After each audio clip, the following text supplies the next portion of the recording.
I'm Maloni Bhatt, and welcome to day one of ET Future of Work Mini Virtual Summit.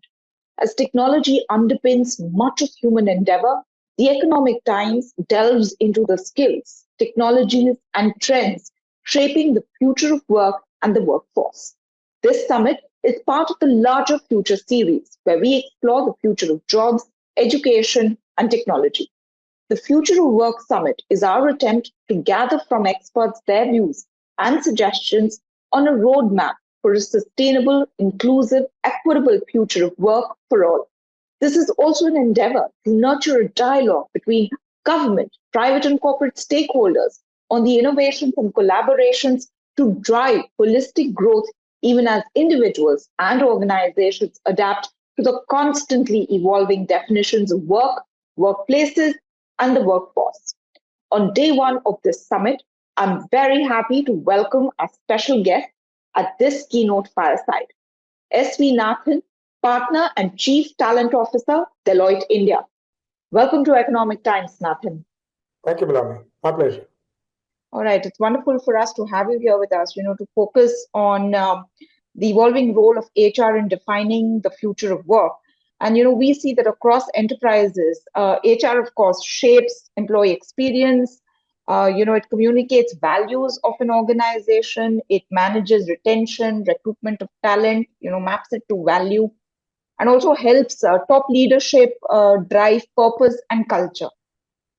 In the backdrop of, so much automation that HR processes have gone into, with so many self-serve models that are available, that are managing so many administrative functions, how do you see the role of HR evolve in the future of work? Oh, this is going to be a very fascinating time for us. I mean, this is a backdrop. Let me just look at the employee experience for a moment. Forget even employee experience, just you and I, normal human beings, at some point in time, unless we went out of the wallet full of cash, we didn't know how to get our groceries done.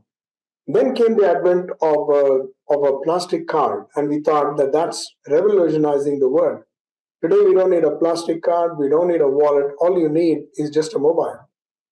And all digital payments is the way to go. Today, a street vendor has that. Now, people are used to that kind of ways of how digital is transforming their lives. When they come into organizations, they would expect, again, a very seamless way in which many things flow. Today, therefore, companies are focusing on things like automations, AIs, chatbots, and increasing the efficiency of what it means to the stakeholder, starting with an employee. In the past, automation was all about, self-serving models, getting people to do things on their own. But all these are seemingly very, very basic. HR's role now is now moving away from taking care of all this, because now all that is taken as table stakes. How do you enable business growth by developing new staffing models, for example, leveraging mobility both within, looking at contingent workforce like gig, getting independent consultants, finding a way to really helping business grow. So you're really moving to one side, which is the business side. Remember, that's again another very important stakeholder that we have, apart from, of course, our own people. Another one is, how do you manage motivation in the era of remote or hybrid working and keeping culture right in the center of the organization, which is alive, and there is huge responsibility all around, especially for human resources. If you look at what another one that is happening, where if you look past this, is culture building and brand building. In the future of work, HR team will hold the responsibilities as a brand ambassador and a culture ambassador. Recognize that culture building in a moving population is very difficult. And particularly building culture in a hybrid model, even more so. And then you're looking at building culture in some spaces where it could be completely work from home. So that's one part.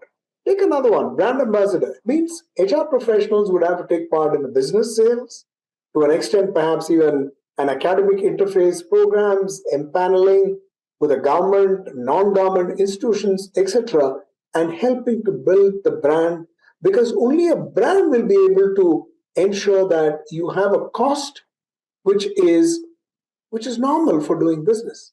Otherwise, an unknown brand will have to pay more to get employees to the door. Talent professionals, therefore, are also helping organizations ensuring that you have a good brand and therefore you're able to get people of the right value and helping the business objectives in the right deeper sense.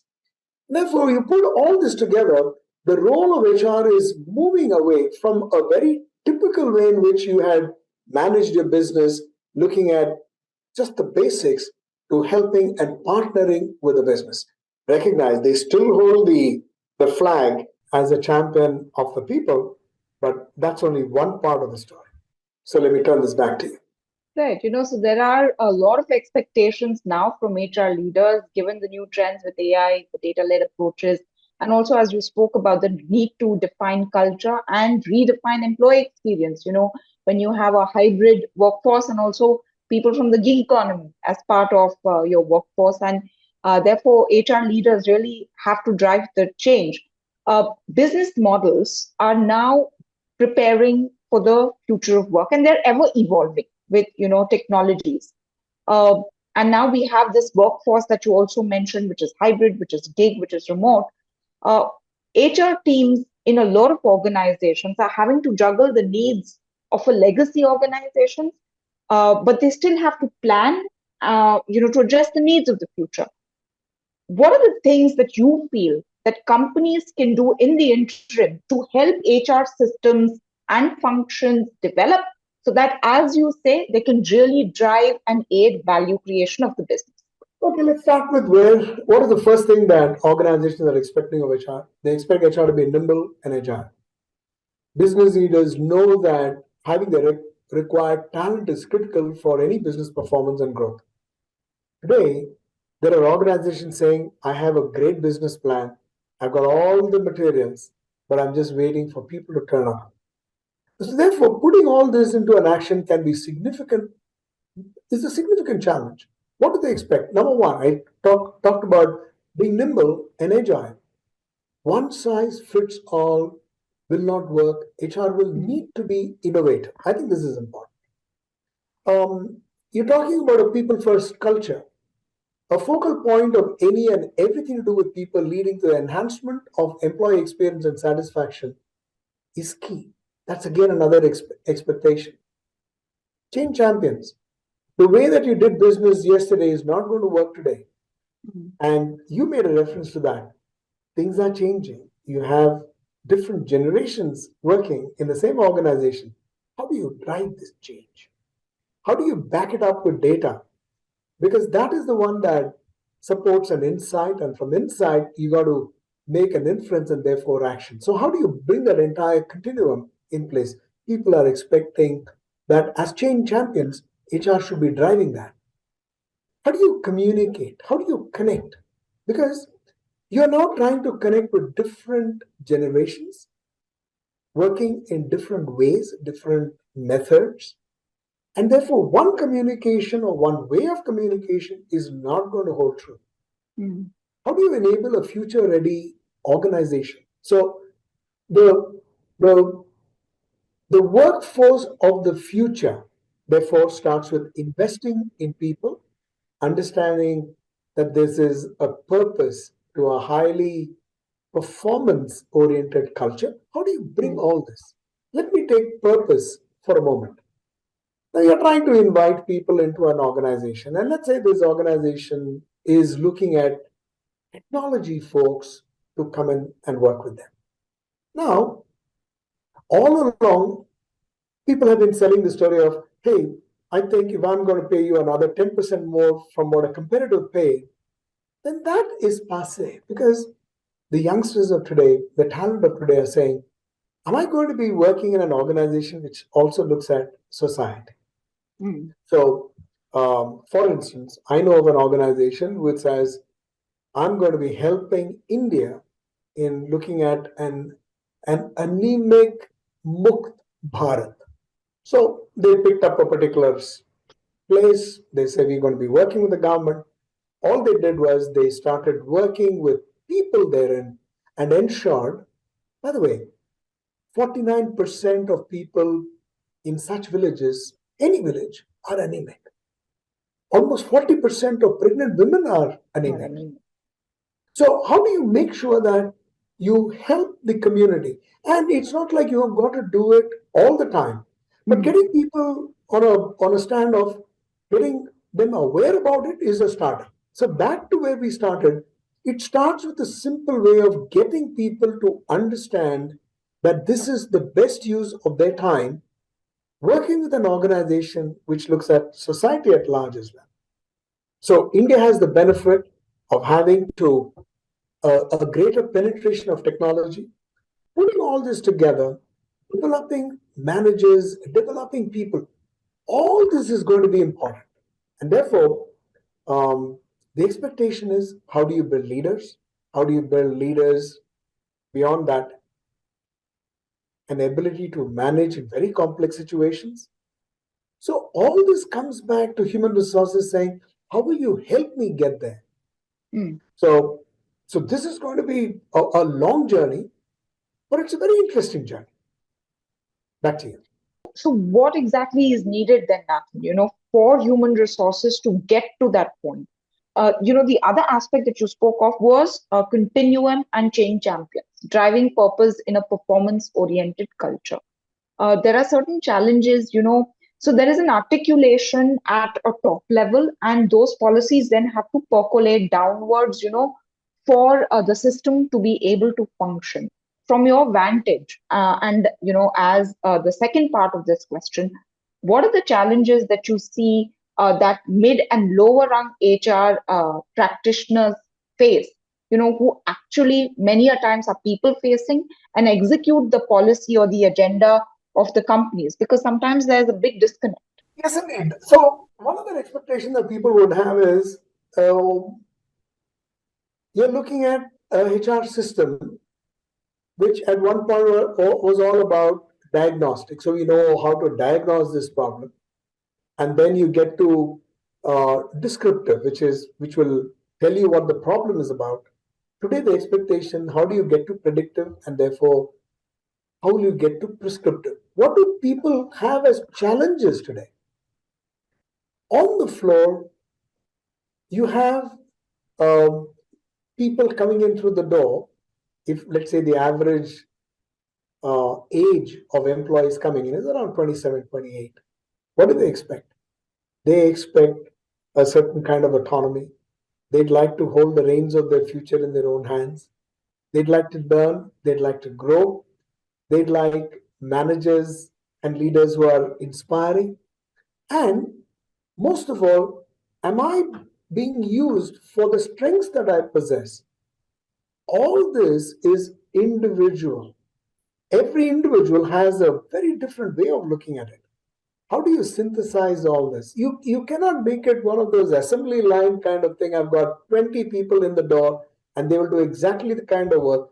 And that is where there is an acceleration of a disenchantment with the organization because we see everybody with the same lens. So organizations have to be looking at employees more as enablers of growth, but also will have to invest in them. Let me give you an example. If you have a garden at home, and if you're looking at different kinds of plants, some of them need more water, some of them less. Some of them need to be out there in the sun. Some of them need less of that. They like to be in the shade. We need people to understand that the tragedy is everybody is put into that same assembly line, and that is the problem that we have. If you look at the talent models, we start to behave like a decision support system, which only looks at one part of the equation but does not look from what the others have, which is what do people really want?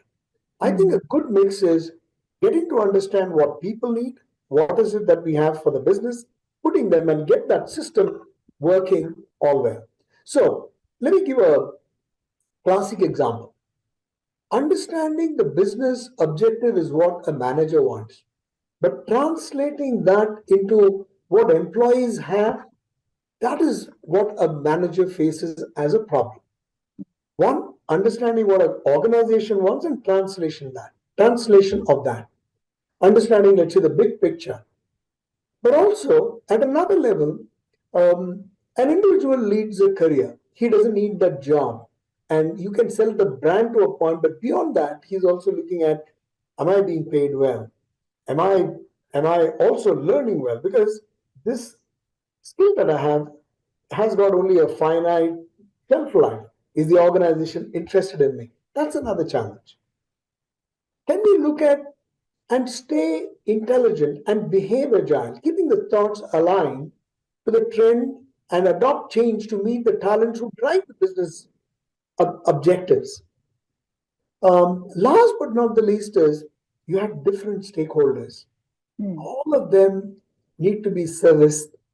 A business leader would look at something and you translate down to an employee. Employee wants only two basic things. Hmm. He or she wants to learn, he or she wants to grow. Is an organization investing in that? If they are, I think that we are doing all the right things. Back to you. All right. Uh, See, there's been this whole shift in the nomenclature for HR, right? Human resources to people function. That then change. Then there is talent officers, there's employee experience, and all of it is signaling this shift in brand and in purpose. But very often for an employee on the ground, that experience is not translating from what it was anyways before. It's a little jarring, it's a little bureaucratic, and little seems to have changed. Why is that, and how can organizations manage that or tackle it? I think part of the answer is, I think, in the way that we have always defined. See, you may have different names, Melanie, but you don't really believe in that. For instance, at one point in time, the function was called persona, which Hmm. everybody understood. Okay, this has to do with files, they have to do with all the background papers and so on. So everybody knew there was a personal department. Earlier, it used to be even industrial relations, but we'll move away from that. Then we said, okay, we'll call it a talent organization where people are looking at talent. You substitute that in some places, it is, let's say, a people function. Then there are other layers on top of it, people function plus purpose function. People and function, and then you go to one which has another layer of experience. So you can call it what you will, Hmm. but if you don't have the basic ethos of saying, well, this function exists because it is for the people, it is for the business, and ensuring that there's a translation of what a business needs into what people need to be doing, and likewise translating what employees want and taking it back to the business and getting the gestalt of it all. Hmm. Part of the problem is we look at it in very, very finite ways and say, this is the way we're going to skin this cat. It doesn't work that way. What really happens many a time is we look at it and say, if you change the name to a people function, everything changes. Hmm. I'll give you an example. Here was an organization which said, I'm going to put a small tag, I'm going to call it people first. Very nice. You say people first, but if you didn't change your policies, it would not be people first. Okay, you changed your policies, but you did not live your policies. Nothing would have changed. Okay, you lived your policies, but not in the spirit of the policies. Nothing would have changed. If it doesn't come in from the top, this is something that we truly believe in, Hmm. nothing would have changed. So it's not in the emptiness of a certain nomenclature, but the richness of what value one can bring to what is truly required of human resources. So names, so the disenchantment happens because there is no appreciable change or perceptible change. You know this, Milani, perception is the reality. Okay. In this world, when we have this coming together of men and machines, decision support making, again, which is being supported by data, AI, ML inputs. On top of it, you layer it with the empathy and the customization, as you've spoken, of employee experiences, the need for skilling that people have, learning, even as we look at a diverse workforce with greater generational divide. You know, with so many complexities, what are the opportunities for HR functionaries uh, in order to grow, thrive, and flourish? And this is my last question to you. Well, first of all, it's a fantastic question. See, look at the elevation of the game for a professional who has come into human resources. I think it's the best time in anybody's life to enter the profession. One point in time, you have taken the drudgery out of all that was there about a human resources function. 30 years ago, I had people on my team who used to be logging leave manually into registers. There were slips from where people had to write those out. They're all passé, they're all gone. Today, you have automation to an extent where you can do most of even your learning on just a PDA. Mm. Of course, granted that this is not the way I would like to learn all the time. So, what opportunities do we have? We can really help in two ways. Are we helping in transforming a business? Are we helping in translating the objectives of what a business needs? Are we helping employees understand the true value of what they have and playing to their strengths? Are we helping and can we help? So we are in great times, we're in great times because the difference between working for one organization and another organization ultimately is not the 30 pieces of silver, but it is in the culture of an organization. Without taking names, there are so many organizations in India. People will say, I would work for this organization and I'd like to work for this organization ad infinitum. They may not pay me the best, but this is an organization with a heart. It takes a long time to build such organizations. And human resource professionals have an opportunity to make a difference in help to build that culture. Building that culture is huge. You take a very simple thing, Maloney. 50% of any organization can be women. We don't have that many. 50% of all the leadership that we have can be women. We don't have that many. Today, government is having to mandate that you need to have 20%, 25% on boards. Not required. All it requires is organizations to believe that yes, there is a potential waiting to be tapped. And have we got all the infrastructure in place? And we do this because it's the right thing for us to Thing do. to do. Yeah. People join such organizations. And then you have a purpose. A purpose is the one that really drives everybody. You start you start out from your house and say, I'm going there. Okay, let me give you a proper example of this. So here was a public sector unit, and they were trying to motivate their sales people to go out into the market and increase the pipe, the gas lines to people's houses. Why would they want to do this? Because almost 15 lakh women die every year because of chulha deaths, which is because of what happens in huts, and you have a chulha in the house. This oven, all you have to do is you put a lot of coal out there, and if there's lack of proper ventilation, people do not know it because of the carbon monoxide. Many people don't survive. The numbers are staggering. And every time people were told that I will incent you if you can make sure that you have a lot more gas pipelines. And that was the incentive. Till one day, there was a very different story which was being told. This gentleman comes onto the scene and says, gentlemen, people staying in this room, you're all salespeople of the highest order. Let me tell you a story. This is a story of how many people die every year because we don't have proper ways of ensuring that they have a safe way of cooking. And by the way, with every such unit that you get into somebody's house, of a pipeline that goes in there, you're saving lives. And immediately the music changed. People were saying, hey, I want to go because I will get onto the field and I will ensure that there is more pipeline to people's houses in the villages because I will be saving lives. Everything changes. So today, a human resources professional only has to look at all these problems slightly different and not say, okay, I'm going to get in a better incentive. You pay another 30 rupees more per hour does not change the equation, but a purpose does. People in that room said, we don't want the money, sir, because I think this is a great thing for us to do because we'll be saving people's lives. All right.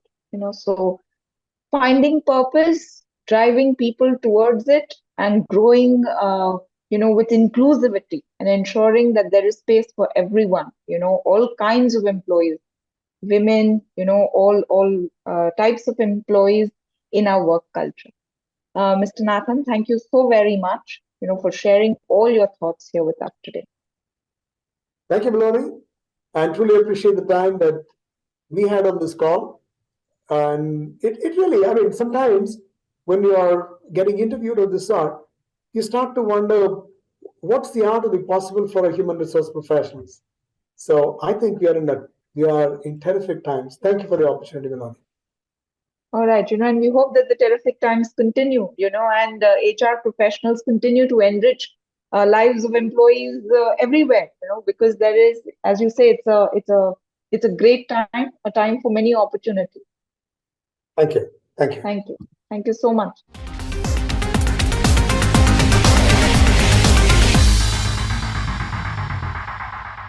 Hello and welcome to this panel discussion on reimagining workplaces of the future with tech, data and sustainability at the ET Future of Work Mini Virtual Summit. I'm Maloney Bhatt and I'm very happy to welcome my guest. Joining us today, Adhir Mane, Chief Human Resource Officer Corporate, Raymond Ltd. Raymond is a diversified group with majority business interests in textile, apparel and retail sectors and a presence in consumer care, realty and engineering in national and international markets. Adhir has been with Raymond for 6 years and has held HR leadership positions in companies such as Reliance Industries, Landmark Group, Piramal Group, and others. Adhir, welcome. Thank you. Nice meeting Mallory in this. Very nice to have you here with us too. Next, we have with us Anand Vemuri. He's the CEO and co-founder of 91 Springboard. The company offers managed co-working spaces for entrepreneurs, freelancers, startups, and small businesses. It has 24 hubs across 9 Indian cities. Anand co-founded 91 Springboard in 2012. And before 91 Springboard, he was with the US-based medical device company Caldera Medical. Anand, lovely to have you here with us. Good to be here. Thanks for that. All right. And finally joining us, Dr. C. Jayakumar. He's the Executive VP and Head Corporate HR at Larsen Toubro, which is a major technology, engineering, construction, manufacturing, and financial services conglomerate with global operations. He's now been with the company for 3.5 decades. Welcome to Economic Times, sir. Thank you, and nice to be part of this panel discussion. All right, wonderful. Let's just get started. The pandemic changed the way we work and in some ways also changed the idea of workplaces. Employees are very happy with hybrid or work from home because it gives them flexibility and balance today. I'm not so sure about employers, and maybe you can all tell me about it since we now hear of very strict mandates of work from office. So first, I'd like to understand how things changed in the pandemic and since when it comes to work and employee choices for each of your companies. So then, Mr. Jayakumar, if you could begin. Thank you, Melanie. You started with the wrong person because we have, as you introduced us, we are predominantly into construction, manufacturing, high-tech manufacturing, and services. So predominant work is in EPC and manufacturing, where work from home is not possible because we do bridges, we do dams, we do metros, we do rails, we do high precision manufacturing, where it is very, very difficult to have work from home or a hybrid type of working. But as you rightly said, after the pandemic, there is a lot of interest shown by the employees to have a flexible work life, more focus on wellness, more looking at an opportunity to work from home. Yes. So how do you manage this dynamics when you cannot, in fact, do work from home or have a flexible work life because of the nature of work? How do you manage this dynamics? Yes, that's where the culture of care, trust comes inside, and the way we walked the pandemic, how we handled the workforce. Really, it was very well appreciated. The culture of care, trust was clearly displayed during that operations. A lot of focus was given on wellness. Whole lot of changes we brought out in terms of policies, procedures, etc. So, in order to attract people and retain with us, while there is an interest for flexibility, work from home, and etc., the purpose comes in handy. We do things that make India proud. We build things which are the iconic projects of the country. So there's a strong purpose which is associated with us.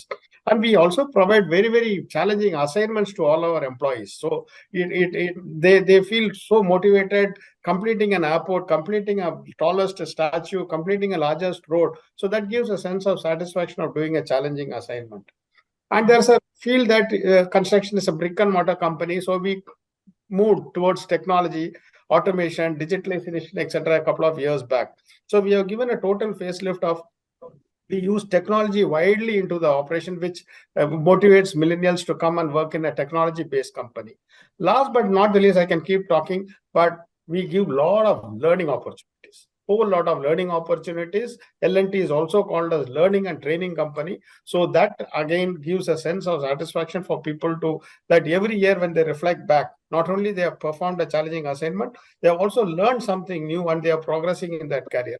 That makes us to retain, compensate for the flexibility, work from home, etc., and to keep people agile and motivated. All right. You said I started with the wrong company. I don't think so, because now you are telling us that, even though, most of your workforce has to work from, wherever they're assigned to, there is still this feeling from employees that they like flexible work and they possibly like hybrid work.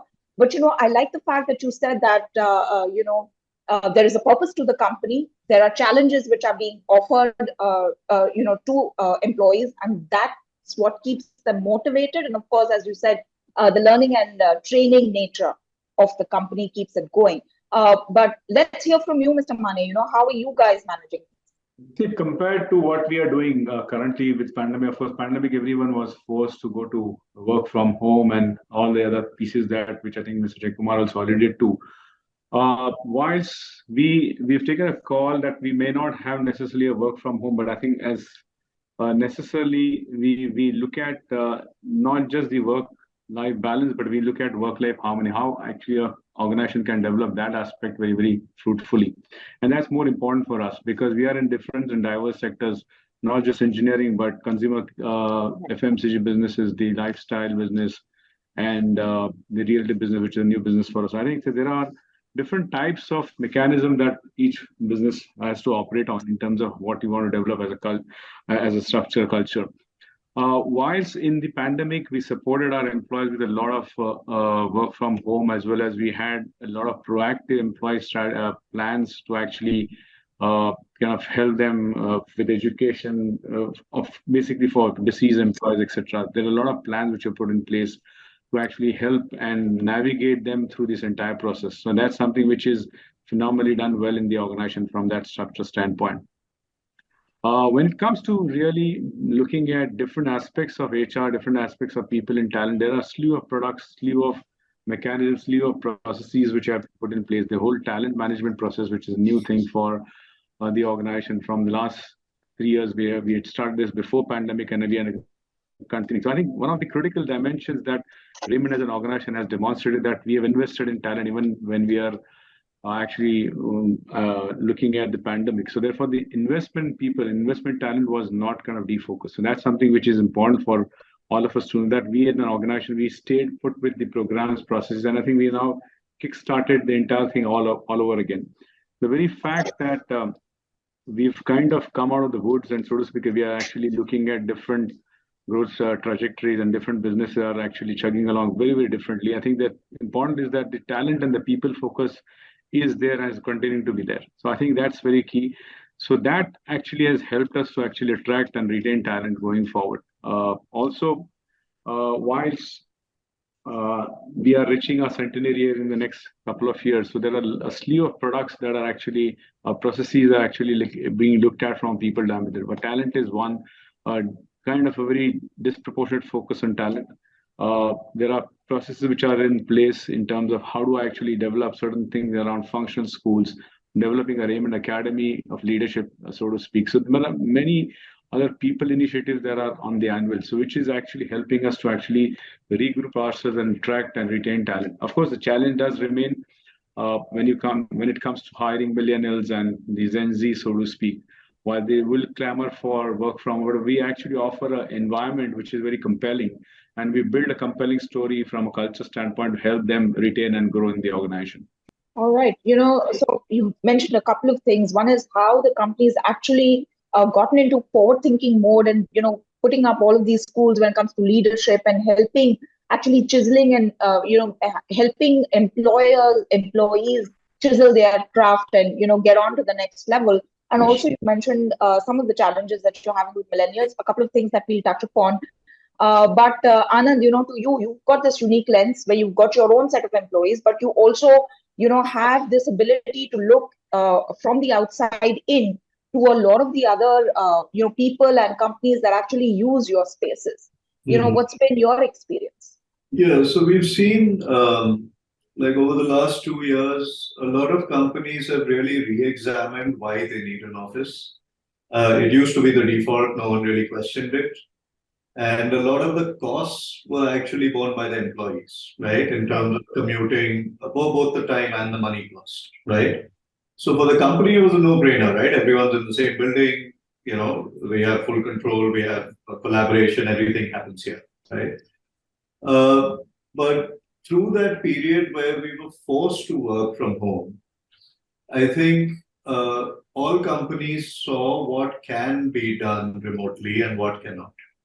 And once that question comes up, you need to have an answer when you go back, right? So so I think broadly what people are finding is there's many kinds of work which can be done remotely as well or even better at home, especially focused individual work.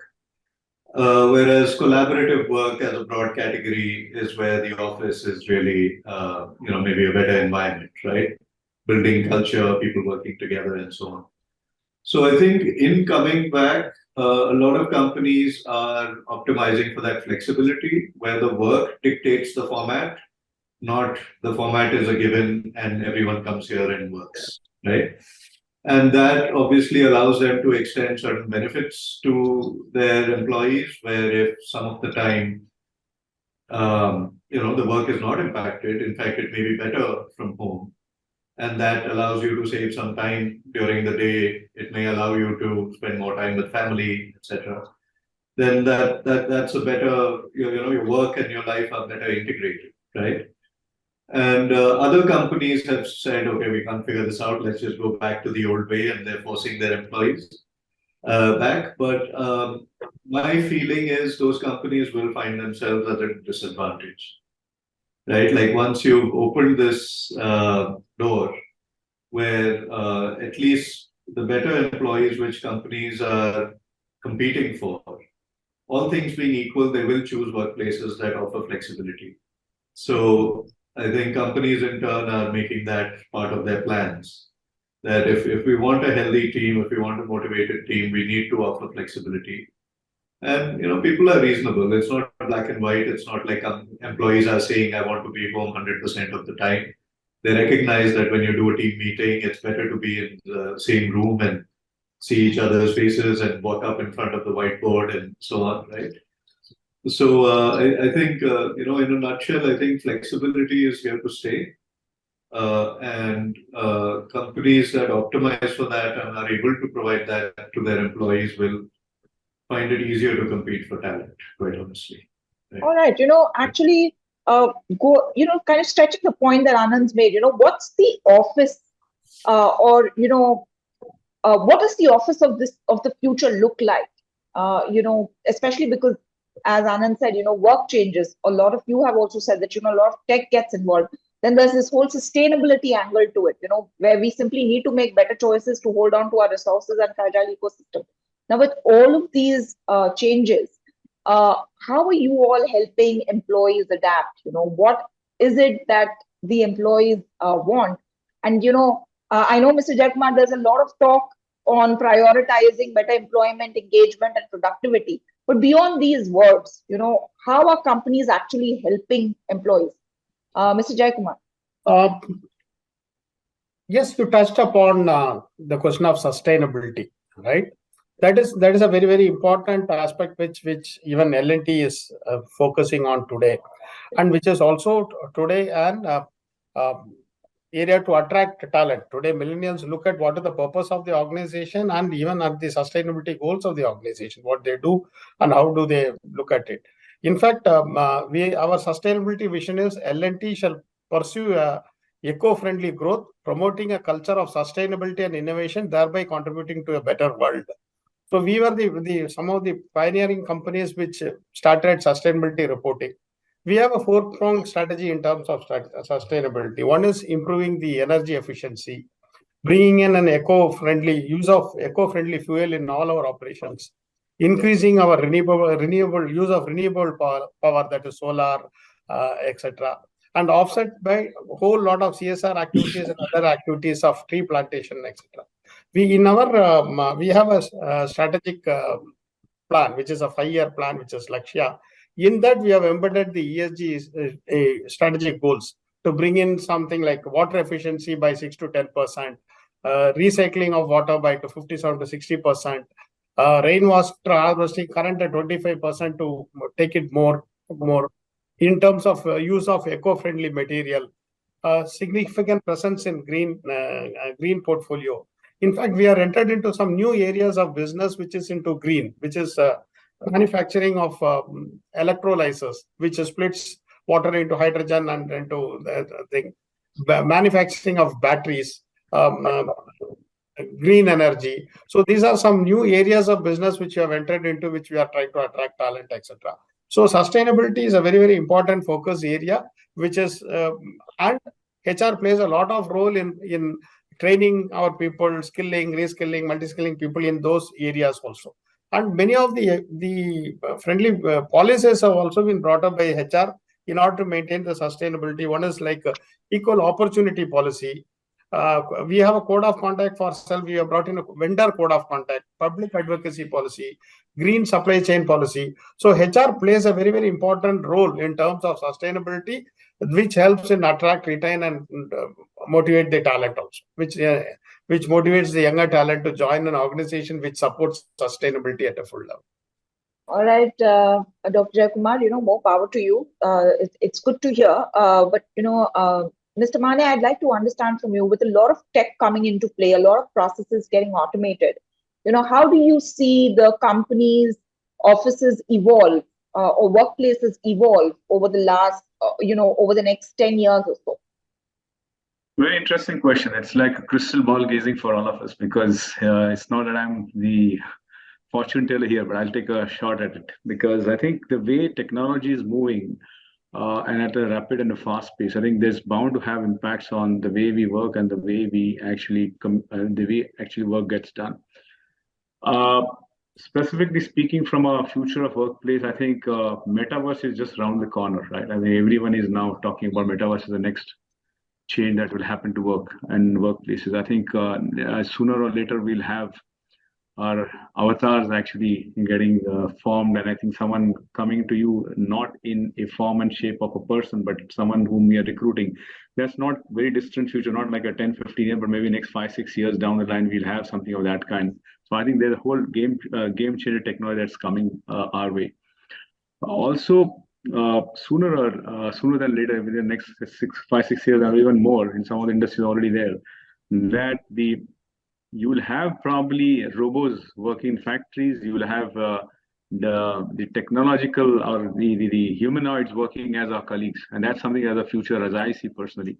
And that's where probably we'll also gear. So how to actually build understanding of how machines will work with us with human beings. Very, very sci-fi kind of a world. But I think that's something which we'll all have to get embraced upon. But I think nearer term, I think what is hitting us is also fact that data becomes the new kind of, as they say, the new oil for all of us. So therefore, analytics is going to be at the forefront of whatever decision making that we take. Today, we may be at the struggling at the descriptive and diagnostic level from a technology stand, from an analytics standpoint. But tomorrow, I think we'll really need to have built up of the predictive and prescriptive analytics as part of the core decision making process on an ongoing basis. It's no longer going to be a luxury if you are not able to kind of predict performance, predict behavior of people, or predict kind of where people agenda is going through an intervention from predictive and prescriptive analytics. So I think that is where probably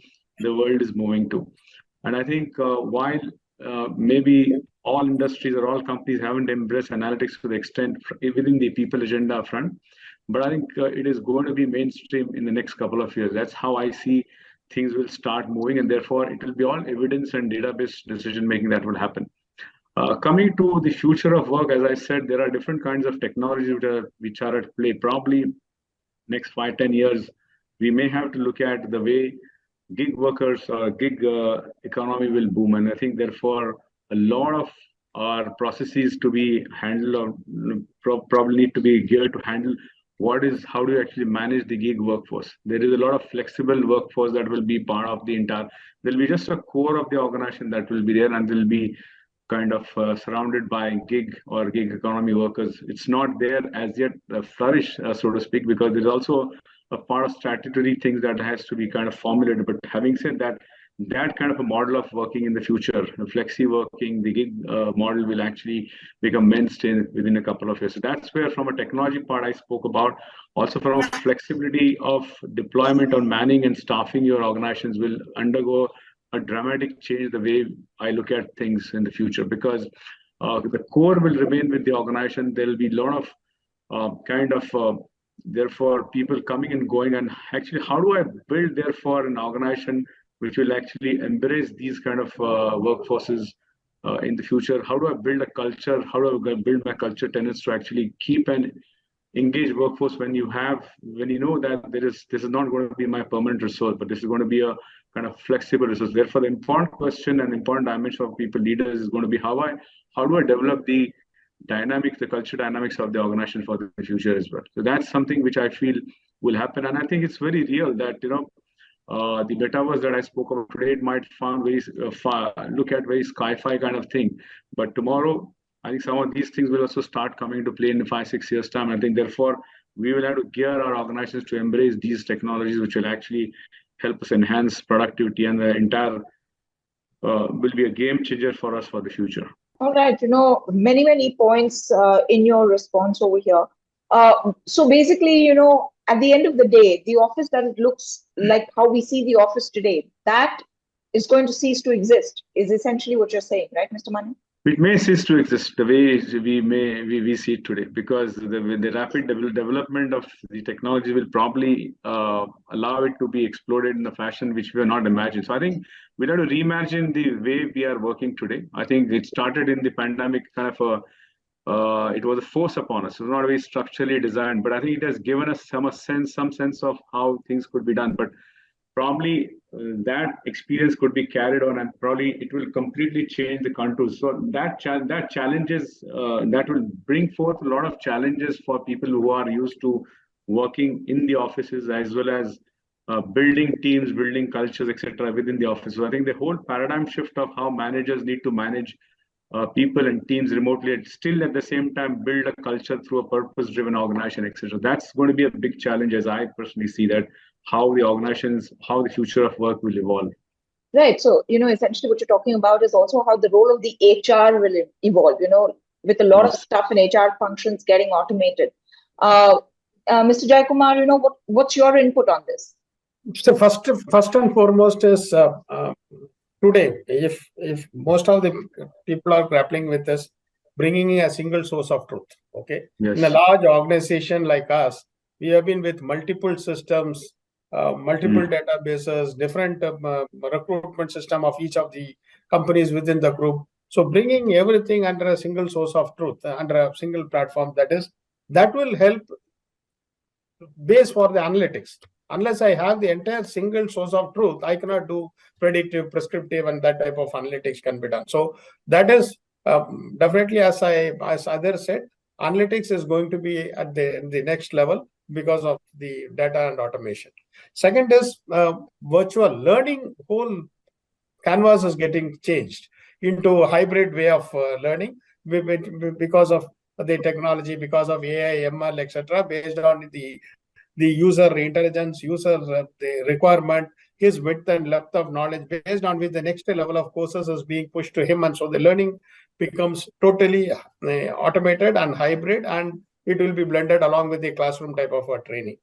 Third is this automation is leading to most of the HR function into a shared service operation because of automation, right from your talent sourcing, shortlisting, arranging of interviews. Finally, only the interview that the core business person has to take and do. Then next is negotiation, fixation, processing of offer, onboarding.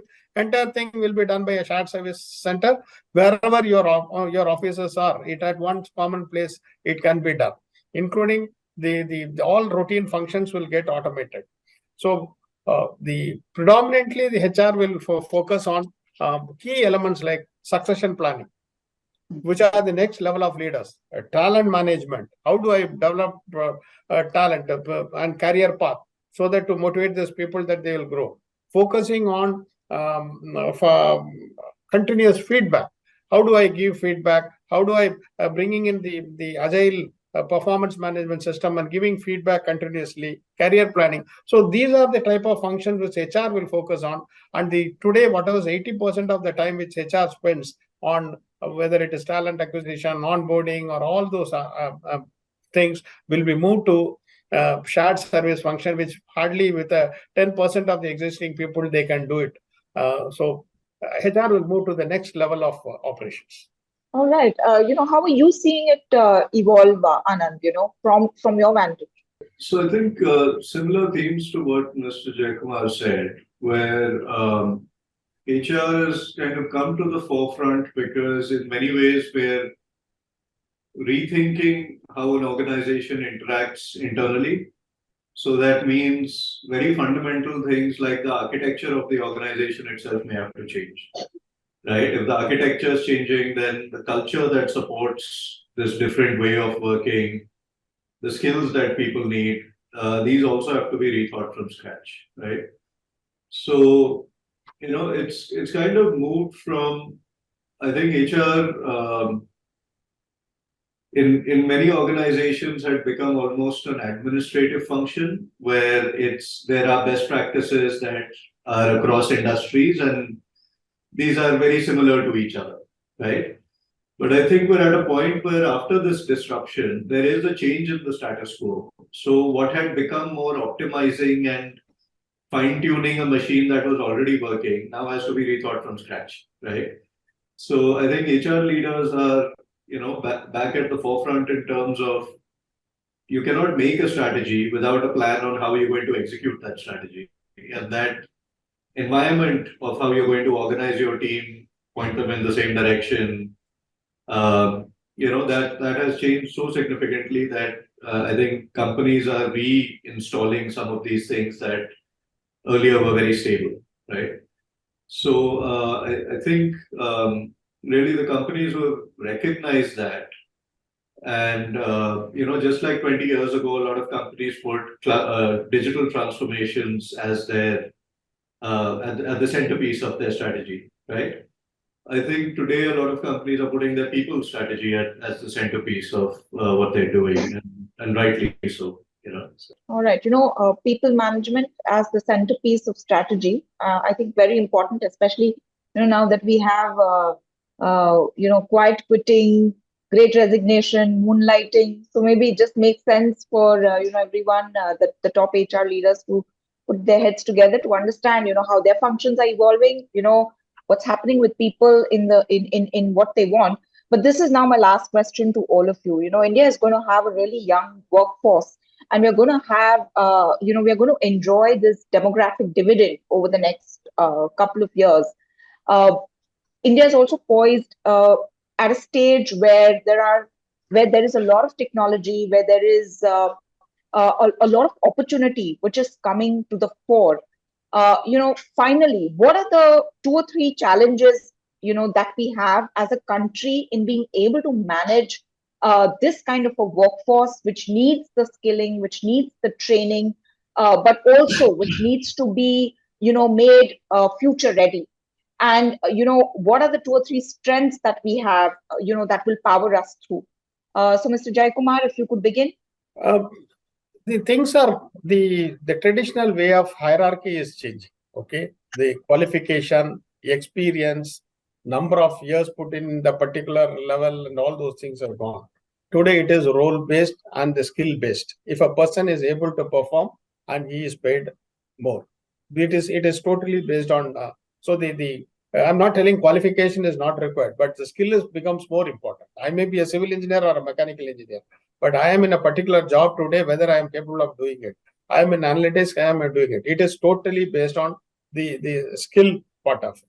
Second is the traditional way of engaging people should also be relooked at it. When even in a construction organization, even flexibility becomes a very important. Other than the people who are actually working at site, can I look at alternate talent models to look at? That is another area of whether it is gig or the part time or whatever it is, whether I can look at an alternate models to engage people. And restructuring of the organization. The organization has to be very, very agile. Things are changing. So HR has to focus continuously on the customer, on the environment, on the competition, and how things are happening. Accordingly, it should be a support system to the CEO to restructure the organization immediately, focusing the client, focusing the purpose of the organization. So from the routine operations, he has to move to the next level. Skilling, reskilling, multi-skilling, that becomes a continuous thing. Your performance management system has to change. Today, it is more looking at the effort than the outcome. When you look at alternate talent models, your performance management should focus on outcome, what a person has to do. So the number of hours, where from he sits, what he does is not important. What is more important is what is the outcome he gives, but within the process and procedure of the organization. Next, I find the DEI and sustainability is giving renowned focus, and it is not as a nice to do thing, but in the organization own interest in order to bring in performance, productivity, and to bring in efficiency. I think you have to focus on DI as well as sustainability process. All right, Mr. Mane, your take. Your question was more on what the country needs to do as opposed Yes. to at a unit level. So I think a couple of things. Of course, we are in a phase where you have the demographic dividend, as they say, for us as as a country. It's a boon because there will be hands which will get employment, and therefore it will actually chug along the economy. But also, if we do not get the act right in terms of actually building the economy and building the structure which will actually find employment for these people, then it is a kind of a bane for us as a country. But I think personally, with I'm not trying to get into the politics part of it, but the political stability, etc., that we will have and enjoy, I think that will be a foremost thing that will actually help us. And the right policies at the macro level from a country standpoint, which will actually help development of the grassroots employment opportunity, the whole core focus on manufacturing and labor-intensive industries, coupled with multi-skilling and upskilling of the talent that is prevalent in the organization in the country will go a long way into actually making sure that the demographic dividend, as we call, becomes a boon rather than a bane. So I think that's where the macroeconomic factors will be at play, which will actually help us drive down and drill down to at a unit or at an organizational level as well. So what we should translate this into in terms of what are the opportunities that we have in the manufacturing sector, in the labor-intensive sector, and how to actually help them get very quickly make them employable to get them into the labor market force, so to speak, and that will actually help the growth of the growth of the economy as well. So I think a couple of things, of course, the macroeconomic economic factors which will help to get this kind of right policies, which will help us to leverage the the demographic dividends, so to speak. Yeah, that's my take really at the macro level that you spoke about. All right, Mr. Mane. My last question is now for you, Anand. What are the challenges that you see when it comes to organizations in embracing the future of work? Because with 91 Springboard, you have so many organizations that are actually coming together. The culture shift that happens, in a co-working space, the way things have changed, which had already started changing before the pandemic and since. You spoke a lot about the fact that, flexibility will play a big role. But when you look at organizations, what is the challenge in them being able to embrace what will be the future of work? And, how do you see them being able to power through? So at this time, I'd say actually the biggest challenge is inertia more than anything else, especially in very established companies that have had a lot of success doing things a certain way. There is a resistance to, the way what made us successful in the past may not be the way to go in the future, right? And especially on the management side, we've gone through these changes before, right? Where we used to dress much more formally, for example. In India, we would still wear ties and so on in spite of the weather. And there's been a shift in that over a period of time. This is, of course, a much more dramatic shift, but especially in managerial cultures where there's a degree of being willing to let go, right? I don't see my employees in front of me every day as the manager, but the onus is on me to build trust and build a shared vision and a commitment to the goals of the company. And that's unfortunately not always easy for people to recognize that the challenges with themselves, right? So we see, in fact, a number of times, it's quite striking how companies make a commitment to being more flexible. But the challenges they encounter in implementing that strategy is generally more internal than external. Right, the software tools and the co-working spaces and the employees, all of those are there. But how do you architect that and get everyone on the same page, right? It's as much internal challenge as external. And for large companies, in fact, that's even rational, right? I don't blame them for it. You can't make knee-jerk reactions, but that's where I see the primary challenges as far as transitioning to this more flexible work environment. All right. And being able to let go and actually the need for big teams to be able to see their employees every single day. But thank you so very much. All of you have made very important points and points that are so vital, I think, when we go ahead and, when we look to what work will look like, things are already shifting dramatically on the ground. And, from at least the employee's perspective, from where I sit, I can say that, I don't think anyone wants to go back to how things were, but go back to maybe something, which works for everyone. Thank you so very much today, all of you, for joining me. Mr. Adhir Mane, Chief Human Resources Officer, Corporate, Raymond Ltd, Dr. Jayakumar, Executive VP and Head, Corporate HR, Larsen Toubro, and of course, Anand Vemuri, CEO and co-founder of 91 Springboard. It's been a pleasure. Thank you. Thank you. Thank you. Thank you, everyone. Thank you. That was day one of the Economic Times Future of Work Summit. There were some fantastic points made by our speakers that we hope are of value to you.